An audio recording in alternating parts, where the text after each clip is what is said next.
paella. I know, a lot of you think these crazy dishes from overseas are hard to make. This is super easy.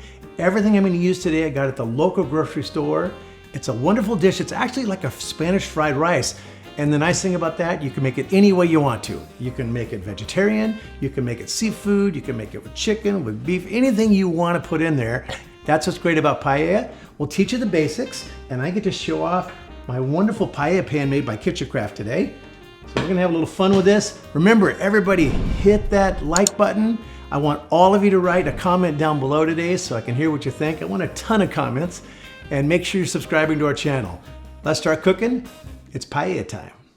Now remember, when you make paella, you can use almost any ingredient you like. So even if you're picky, there's no excuse. Just use quality ingredients, okay? We'll begin by slicing everything up. You got about 10 minutes of prep, that's it. I've got 4 cloves of garlic. I've got 4 good Piquillo Peppers, half a tomato. We're gonna dice everything up in just a small, easy pieces. And then we're gonna use 3/4 of a good sweet onion. Once you get everything diced up really good, we'll be ready to cook. For color, I'm gonna use a half of a red bell pepper. And of course, we gotta have a yellow in there too. So we're gonna use a half of a yellow bell pepper. And for cooking today, I'm gonna use my 360 8-inch fry pan. Also, we're gonna use a Kitchencraft 14-inch paella pan. These are really good. They're both made in America in the same factory in Wisconsin. I prefer the perfect heat, and I want that lifetime warranty. So preheat it. Go ahead and add a 1/4 cup of extra virgin olive oil. We'll go ahead and saute our onions and our garlic in there for 1 minute. After 1 minute, they should be sauteed perfect. We'll add our bell peppers, and we'll blend those together beautifully and just cover those for 3 minutes.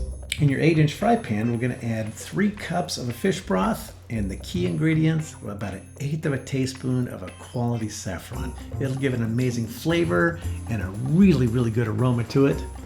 When your 3 minutes is up, go ahead and add a half a cup of tomato sauce or a good puree. Mix those together nicely. And what I like to put on top, I'm gonna use a really generous teaspoon of a smoked paprika. It's so good, it'll add a great smell to it. And since we're doing paella, we're gonna use some fresh ground Mediterranean sea salt and some fresh ground pepper. Cover that now for 2 more minutes. You'll see our fish broth came to a boil. So we're gonna go ahead and add that to our paella. Now here's the key, make sure you get a really good rice. This is a medium grain or a round rice. You don't want a long grain rice. We're gonna add it gently into the pan. Try to get it even all over as much as you can. You don't wanna stir the rice. So I'm gonna take my wooden spoon and just kind of move it around on top a little bit, make sure it's nice and even. And we're gonna cover for 3 minutes at medium temperature. While that's cooking, I've taken my shrimp, I've already peeled it and I've already deveined it. So I want to pat it nice and dry to get the good texture out of it. Once the 5 minutes is up, go ahead and add peppers that we cut up. We're going to add our fresh tomatoes. And we're going to use some Italian green beans. This is going to get a great flavor to it and beautiful coloring. While that's simmering, we're going to go ahead and season our shrimp with that Mediterranean sea salt and some fresh ground pepper. And we'll add those to the pan as well. Put your seasoned side down.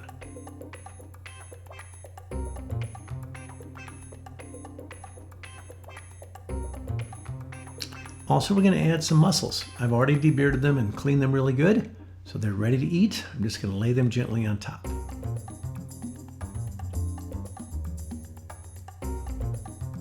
From here, go ahead and put your lid on, and we're gonna go ahead and let it simmer now and cook like this for about 3 minutes.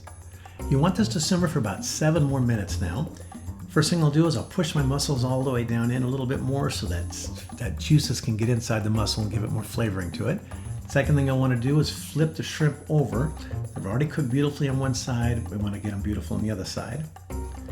And the key is now, while this is simmering, we want the moisture to kind of go down. We want it down low enough where you can barely see it. Once you've got it down low enough, here's the secret. We want to get that sauerkraut on the bottom, which is a nice glaze, or it's almost a burnt, just a little bit burnt on the bottom. It gets almost toasted. So we're gonna crank it up to high for 60 seconds and then shut everything off and take your pan off the heat. Once you've done that, add your lemon in, cover and just let it rest with no heat on it for 5 to 7 minutes, and it should come out beautiful. I've got some freshly cut parsley out of my garden. I'll go ahead and add that to it. This is ready to eat. Oh my gosh, look at the colors. The aroma is amazing.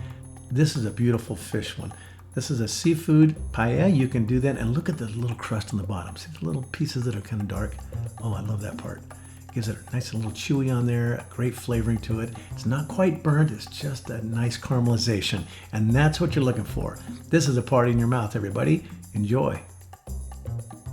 Welcome to the paella party. Oh my gosh, the smells, the textures, the colors, it's just off the charts. If you have never made this, make it, put it, whatever you want in it. You're gonna be shocked at the amount of flavor and the amount of just goodness that's in this. Oh my gosh, I love it. And I love the socarata right here, the caramelized. Makes it chewy. I could eat this every day. If you have never made it, go make it. Subscribe to our channel. We've got lots of good recipes coming up. Also, everybody, make sure you hit the like button. And has everybody written a comment yet? I want to hear a comment from everybody. Tell me what you think your favorite thing in paella would be. Would love to hear. Thanks for joining us right here at Cap's Kitchen.